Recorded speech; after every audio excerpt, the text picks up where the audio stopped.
punta na kami ng palengke ni muna ni. Maganda yung weather tapos maya maya umuulan. Bagyo. Tapos yung iba mag-aasikaso na para rito sa barangay clearance.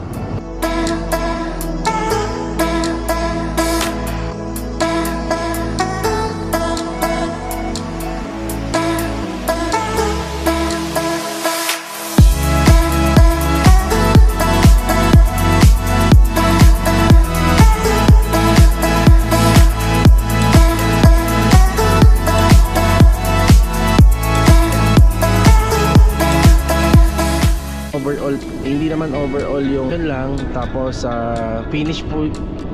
Tapos may project kami sa Anyana. Dire-diretso pa rin po yung project dito. Kasi napansin ko rito halos wala naman po. Wala na tayo magiging problema po dyan. Tapos islab to. Ito nga po ito ang ating next project. Ang 4.5 hanggang sa ginagawa na. So ibig sabihin, mga karos, good morning po. Yan, good morning. Magandang araw po sa ating lahat. Ito, welcome back po muli dito sa aming channel. Yan, araw nga po pala ng Lunes ngayon.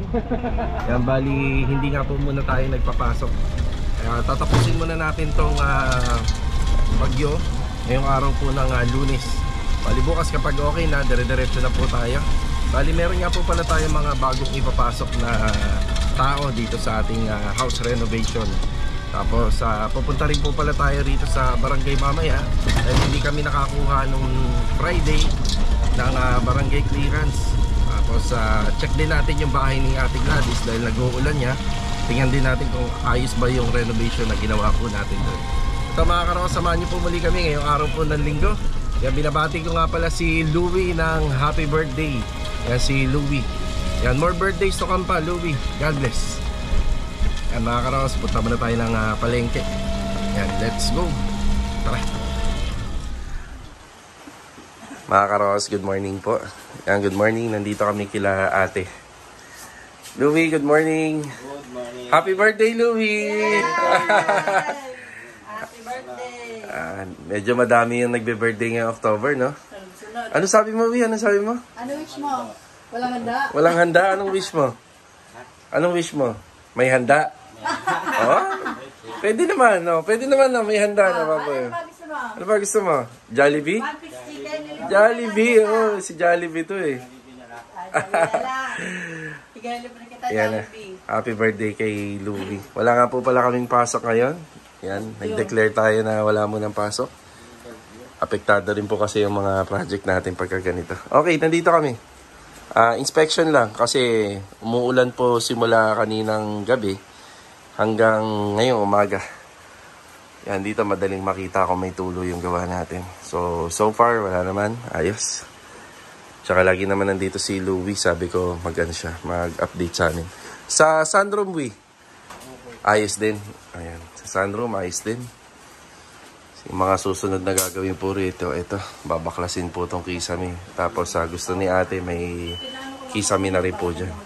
Mas magiging maganda po dito kasi kapag may kisame ito, mas lilinis siya tingnan. Yan, medyo magulo lang siya tingnan. Maraming mga nakasabit. Pero pag may kisame na, malinis na tingnan. Yun nga lang, yung mga sabit-sabit na to, mawawala po yan. Pati yung mga sampayan. Yung mga susunod na ipagagawa ni ate rito. Pati dito, naglalagay kami ng kisame. Diyan. Ang paikot yan hanggang doon. Mamayang hapon na lang. Sakto, wala naman tayong pasok. Happy birthday uli kay Louie. Thank you. Lasing pa. Araw-araw inuman, Louie. No? Babalikan ka namin, Louie, ha? Sige. Pasok muna tayo rito sa phase 3. Yan yung lagay ng weather natin, ha? Napag-usapan na lang namin ng buong tropa na papasok na lang tayo sa linggo. Bali yung pinaka-payroll natin ay araw po ng linggo. Yan, para makompleto pa rin po natin yung 6 days in 1 week. Alanganin po kasi talaga. Meron tayong plastering sa phase 4, dito sa phase 5. Tapos yung ibang trabaho naman natin dito sa mga interior para makapagpahinga muna yung ibang tropa. Kasi yung iba pumasok ng linggo na nakaraan. Yan, bali pinaka day off na po natin to.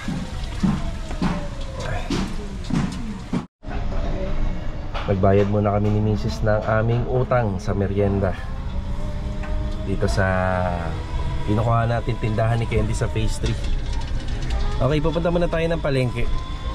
Sana bukas gumanda-ganda na po yung panahon para dire-diretso na. Yung pagkuha nga po pala namin ng mga clearance sa police at saka sa barangay, kasi gagawa na po tayo sa Anyana. So may mga requirements silang hinihingi sa mga manggagawa. Yan, kukumpletuhin muna natin. Pag nakompleto, ipapasa po kagad natin sa kanila para mabigyan po tayo ng ID. Dito sa Lumina, hindi naman po kailangan ng ganun. Yan, minsan nung nag-pandemic, clearance lang po sa barangay. Yan, hindi po kailangan dito sa Lumina yung mga ganun pong mga requirements. Kaya kahit papaano dito maluwag po gumawa. Pero maganda na rin na meron. Kung iisipin natin, mas maganda na meron ganun. Since kumuha na rin po kami ng mga police clearance and barangay, yan, gagamitin na po namin yan dito sa aming record, sa mga profile po ng mga kasama natin. Di mo na kami namalengke ni Mrs. Yan, ang una namin pinuntahan, ito ang ating barangay hall dito sa may Bagtas or barangay clearance. Hanap ka na lang ng parking. Yan. Okay na tayo rito. Bali yung tropa, sinabihan ko na lang na pumunta na sila rito kasi open naman na. Yan, punta na kami ng palengke muna ni Mrs. Yan na. Happy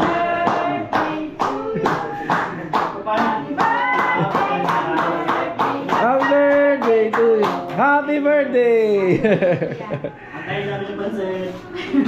Jojo, good morning! Good morning! Louie, morning! Morning! Yan, pinapunta natin sila rito. Yung iba, pag hindi na busy yung iba, yan, samahan natin dito. Sige. Sige ha. Ingat, ingat kayo. Yan. Paalis na sana tayo kanina eh. Biglang dumating sila. Kinuha na rin natin. Opya. Let's go. Gumaganda yung weather oh. Tapos maya maya umuulan. Bagyo nga. Ito, nakapagluto na tayo. Kaya bago magtanghali, pupunta tayo sa opisina. Ito yung bagong plano at saka bagong project sa Phase 5. So kada may project tayo rito sa Lumina, ang gagawin na po natin palagi, makikipag-appointment tayo sa marketing or sa CCD office para ipa-clarify itong plano kasi napakalaki na ng construction ba niya, mahirap magkamali. Papunta na tayo ng opisina. Medyo umiinit pero maya maya uulan na naman. Itong Monday na to, ayigi na rin, hindi tayo nagpapasok kasi may ilan sa mga tropa babalik dun sa may tansa para dun sa police clearance. Hindi kasi nakakuha yung iba nung pumunta kami lahat dun nung araw nung Webes, ng Biyernes pala, araw ng Biyernes. Tapos yung iba mag-aasikaso na para rito sa barangay clearance. Okay, dito muna tayo sa office. Sana may tao. Ano? Ikot pa, ikot. Ikot kaya? Okay. Dito na lang ka.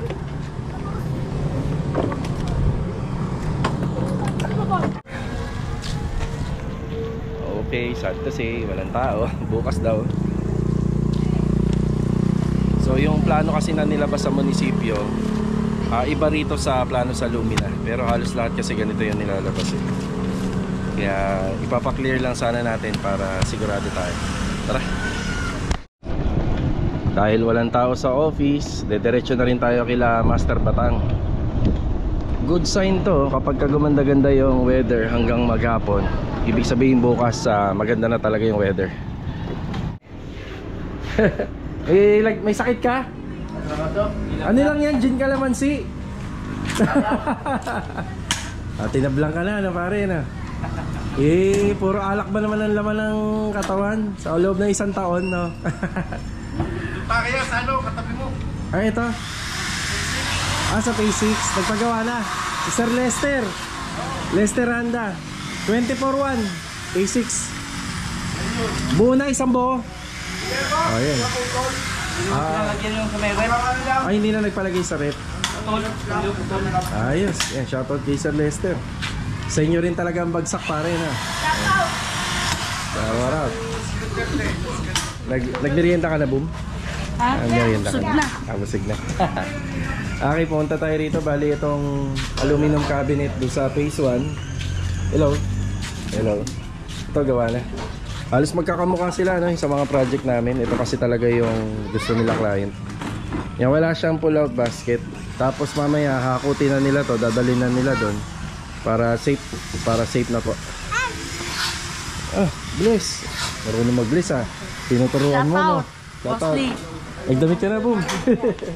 Ay.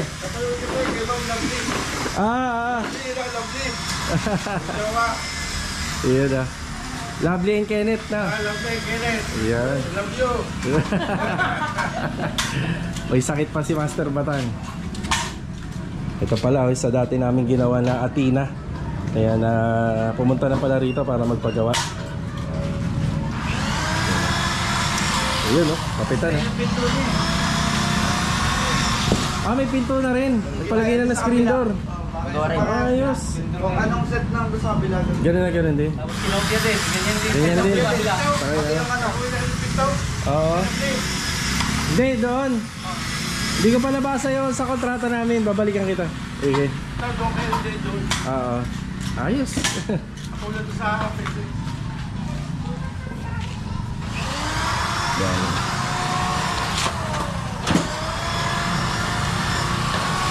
Tigas. Matigas. After natin manggaling kila Master Batang, ito yung structural nitong ating next project. Ang problema lang kasi dito 3 meters. Ito kasi 9 meters simula po rito sa pinakakanto ng extension sa may likod, tsaka dito sa harapan ng bahay. So dito medyo alanganin kami dito sa ibibigay na 2 meters kasi itong dalawang itong 2-door gate na to, nandito po mismo yung ating private pole, yung tinutukoy ko kanina. Tapos gusto ko lang din i-klaro kay CCD office dito sa Lumina kung ito nga po ay 4.5. Actually, lahat naman po kasi ng drawing na nilalabas ni munisipyo, halos ganito, nasa 2 or 3 meters lang yung extension. Pero dito kasi sa Lumina Homes, pwede yung 4.5 hanggang sa ginagawa namin. So, ibig sabihin, ito yung existing building na turn over, kalahati niyan, pwede mong kunin. 4.5 dito, sa gitna, papuntang extension sa likod. 4.5 sa gitna naman, papunta naman po dito, sa harapan po ng bahay. So, ito na, simula sa pinaka main door, sukat lang tayo ng 1.9. Yan, makukuha na po natin to. Itong 54 square meter. So, ito, yan na po yun. Check na lang po natin sa susunod kasi wala pong tao sa office ngayon. Alright, diba? Tara. Okay na to, no? Thank you. Ingat kayo, ha? Bukas na lang. Thank you. Okay na, yung aming clearance, kompleto na lahat. Isasubmit na lang po to sa Anyana. Alright. Maraming salamat, sir. Okay din daw. Okay na rin to? Okay na rin. Ba, ayos. Okay na. Ingat. Thank you, sir. Nagbigay ka ng susi kayo, no? Mukhang uulan na uli, Aabutan ka. Kompleto na kuya. Ready na tayo sana. Anyana. Sabi ko, dada lang si Master Ryan dito. Sige. Salamat pa. Dito tayo sa isa sa mga magiging project natin. Yung sa may Lumina pa rin. Naglagay susi. Shoutout po kay Ma'am Lovely at saka kay Sir Kenneth. Nandito tayo sa unit nila. Ma'am and Sir, nakuha na po natin yung susi. Yung susi. Bali na nakaraang araw, makikita sana kami. Kahapon, araw ng linggo. Yun nga lang, hindi kami natuloy kasi maghihintay po sila na matagal. Pinauna ko na sila. Nung last visit ko rito, wala pa po itong unit na to. Kaya hindi pa gawa yung extension. Yung extension dito gawa lang po yata sa sa plain sheet. Ayan, sa plain sheet. Nung gumagawa po dito yung mga gumagawa, yan, nakiusap ako na baka kung pwedeng mauna kami sa renovation. Kaso nga lang, hindi na rin natin sila na pigilan at napakiusapan pa kasi syempre tag-ulan ngayon, naintindihan natin sila. Ang kagandahan po kasi kapag nauna yung pader natin dito, Yan, mauna yung pader natin dito. Malalagyan natin ng wall plastering. Ang solusyon lang naman po kung may iwan po natin na hollow blocks, kailangan maganda lang yung pagkaka-flashing natin sa taas para hindi tumagos yung tubig dito. Ayan, Ma'am Lovely and Sir Kenneth, nasa akin na po yung susi. Kaya hintayin na lang po tayo ng mga ilang araw pa para sa schedule. Yan, medyo marami na yung naging tambak din dito. Siguro may mga dinimolish dito sa kabila. Ay, isa to sa mga gagawin po natin, tiling and house extension. Siguro nasa ano lang yata to, 42 square meter, mga ganun. 36 plus 9 dito, 9 square meter. Kasi parang nasa 1 metro lang naman po yan. So yan, mga ganun po ang square meter niya.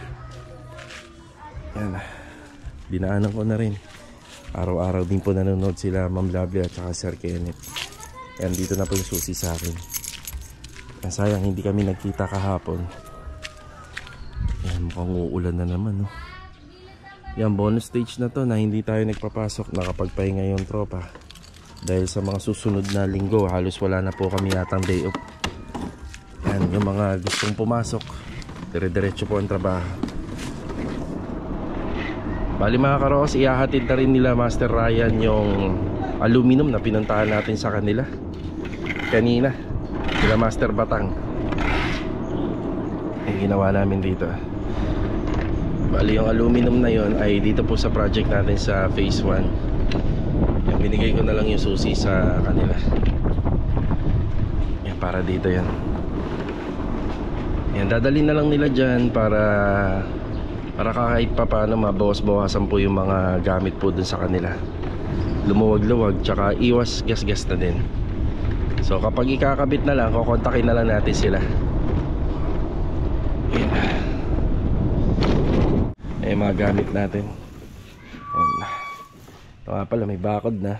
Tapos may panambak lang tayo rito. Ayan yung mga gamit natin. Halos may hulma na yung mga poste tsaka yung cladding. Halos okay na rin. Ito yung magiging kasunod na project natin dito sa phase 5. Bali, ito yung ikatlo. So ito yung ipinunta ko kanina sa sa office. So kumpleto na yung plano nito, pero syempre i-clear natin sa opisina. So tatanungin natin kung ano-ano pa yung mga pwedeng maging violation dito sa mga plano ni client, sa mga ipinapagawa niya po sa amin, sa mga gagawin natin. So ito lang po yung nakapagpasagabal itong private pool.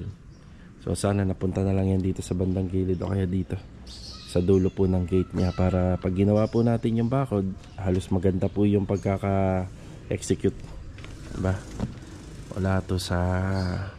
Wala siya sa gitna sana. So slab extension tayo dyan paikot, tapos may mga wall demolition na may kisame, wala nga lang pong bubong dito, tapos slab yung flooring sa taas, may floor drain, then lipat po yung kanyang lababo. Kaya may pintuan at saka may bintana din. Okay. Bali mga karos, magtataka lang kayo, kahit may project kami sa Anyana, dire-diretso pa rin po yung project dito.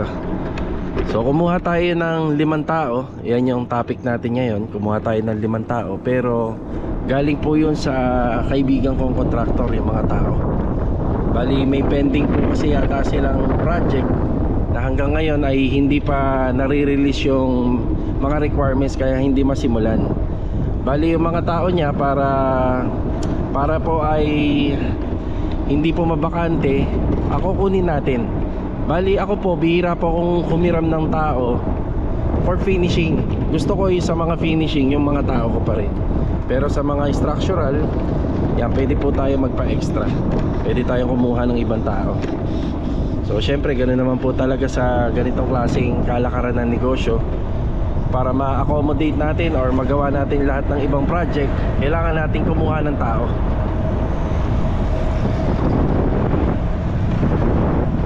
Ayan, shoutout nga pala kay paring Ryan. Yan, yung kumpare ko rito. Kumbaga yung mga tao niya, matagal ko na rin kilala. Tsaka mga skilled din yung mga tao niya. So mga karoos, abangan po natin yung sa Lunes, may uumpisahan tayo. Pupuntahan ko rin po yung project natin na mga naka-line up pa. Meron din po tayong project dito sa phase 3. Siguro sa tansya ko mga 2 linggo yata. 2 linggo magtatrabaho lang sa amin yung mga tao. Kung hindi pa rin marirelease yung permit, siguro abutin po ng mga 3 linggo. Yung releasing nga pala ng permit galing sa munisipyo tsaka dito, pinakamatagal na po yung 2 buwan at tsaka 3 buwan. Mga ganyan din po yung inaabot. Dito muna tayo sa phase 3. Kaya kapag hindi ka nakapag-asikaso ng mabilis dito, matagal talaga yung paghihintay. Ayan, matagal yung paghihintay bago ka makagawa. Ito yung aming ongoing project. Yan, overall paint na lang po yan. Yung nakikita natin dyan. So isa to sa mga meron na tayong requirements. So babayaran na lang yung construction ban nito, pero may mga permit na.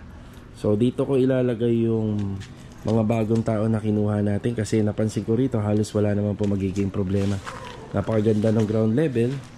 Ayan, patag na patag yung lupa. So hukay na lang kailangan natin. Tapos yung mga katabing bahay, so wala na tayo magiging problema po dyan. Tapos slab to. Ito nga po pala mga karos, medyo matrabaho rin to kumpara sa mga lahat ng ginawa namin na mga bahay dito. Kasi itong slab na to, gusto niya nandyan yung TNB, another TNB, toilet and bathroom, balang araw.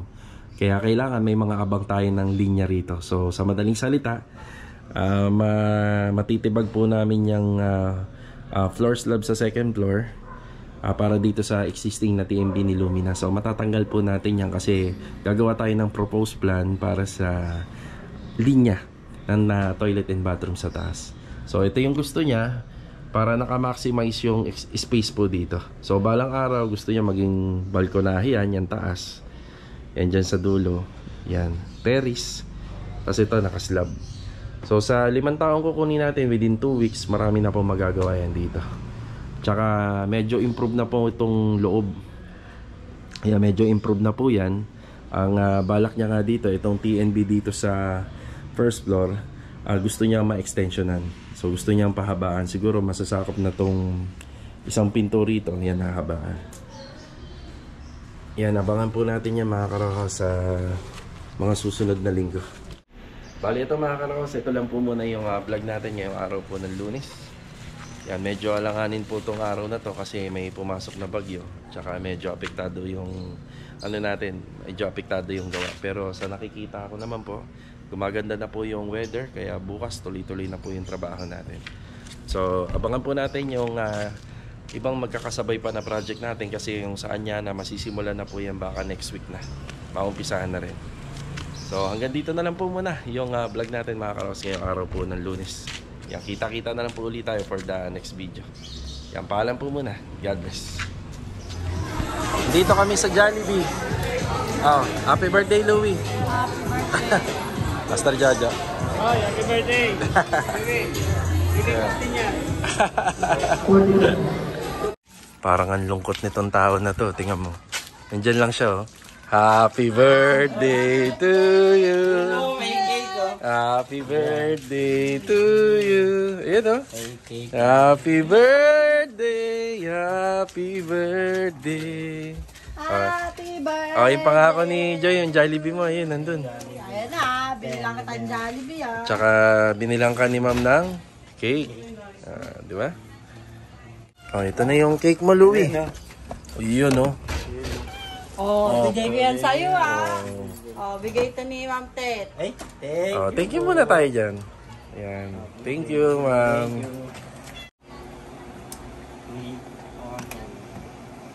Oh, wish mo na, wish. Alam mo, Wish mo na. Kalamin ah. Oh, wish mo na. Wish ko? Oh. Ano yumaman ako? Oh, yumaman daw. Blow na. Yay! Kalaman ka. Happy birthday!